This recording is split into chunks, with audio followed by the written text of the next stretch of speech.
Oh baby, is that what I think it is? The Soulsborne classic. It's the Moonlight Greatsword! Well, kind of. Welcome to the Elden Ring Weapon Showcase series. Got a cool weapon you like? Please comment below because I love showing off these insane weapons. Alright, let's get to it. In every entry into the Soulsborne series, there are a couple weapons and enemies that persist, crossing over in this multiverse of nightmares and eldritch horrors, and the Moonlight Greatsword is no stranger to popping up quite often. However, in Elden Ring, it is called the Dark Moon Greatsword, a staple in From Software games. This shimmering, translucent blade can be found by completing all of Ranni the Witch's questline. If you have no clue what I'm talking about, I'll more than likely make a video about it in the not too distant future, as it's one of the quest lines that unlocks the secret ending for the game. I'll show you the physical location of where it is if you're curious, however, getting there is a lengthy process.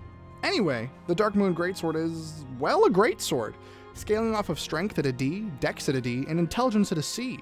A good weapon for spellblades or just fans of a good magic greatsword. While the swinging is slow, it comes packaged with physical and magical damage, meaning you can't enchant it, but it scales better with strength and int or dex and int, as well as repping a very decent frostbite build-up to boot. This greatsword already comes with pretty good scaling, however it is a special armament, so you have to use somber smithing stones and can only upgrade it to a plus 10, but at plus 10, the intelligence scaling goes up to a B, making it far better if you're going for a high int mixed with physical stats.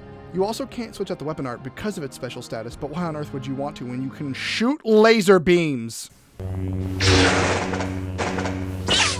The weapon art for the Dark Moon Greatsword is Moonlight Greatsword. That's right. You too can be MLG. Moonlight Greatsword, or MLG for short, is a two-parter. The first part of this weapon art is enchanting the blade. When you hit L2 on your controller, you raise up the Dark Moon Greatsword and enchant it with the Frost of the Moon.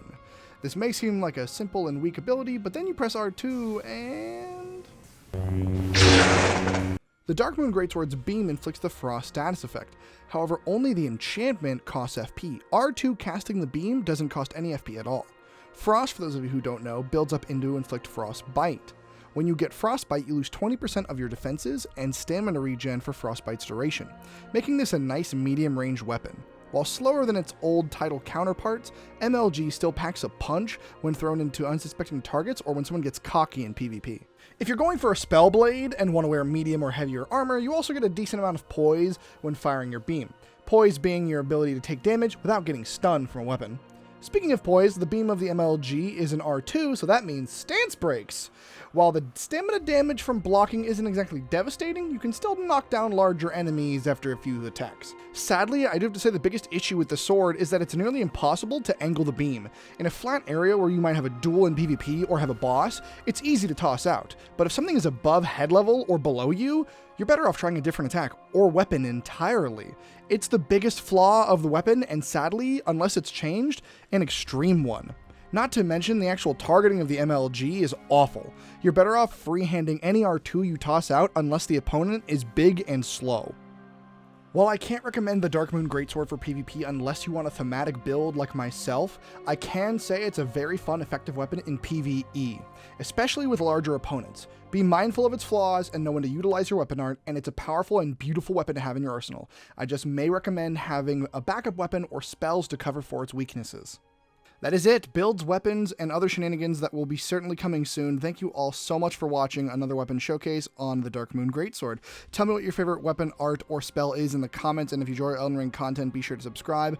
I know I put out content a lot slower than other creators, and honestly, it's just because I've been jumping between so many different games, but I really enjoy finding silly things to do in this game, and I think I'm going to continue doing that. Maybe making thematic builds and find out what works and what doesn't in PvP.